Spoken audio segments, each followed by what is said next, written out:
Hi, Joe and Connor. I think this was the first domino we were waiting for. Sasaki out. Now we know we need one more starter. What prospects to include for a Castillo or Cease trade? What do you think? So I would slightly push back on we know they need another starter. The Mets don't believe that they need another starter. And we could disagree. Do I think the Mets can upgrade from Paul Blackburn at the back end of the rotation? Sure. I think that is something they can do.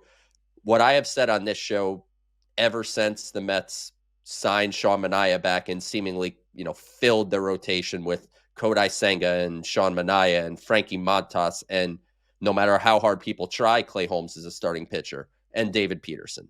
So they've really filled out a rotation. Could they improve? Sure.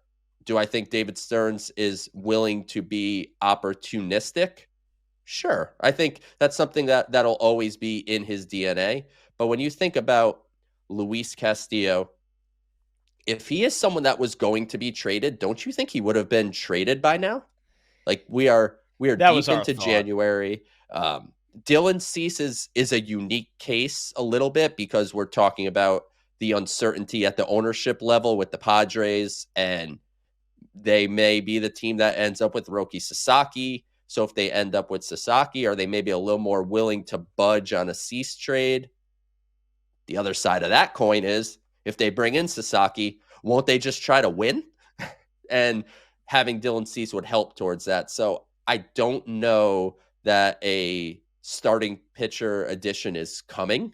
I wouldn't rule it out, but I think at this point, the Mets are content with their rotation as is. And, maybe a depth guy on a minor league deal or someone in the Griffin Canning type of mold, like another version of that could come in. But I think they're ready to go with the rotation as is.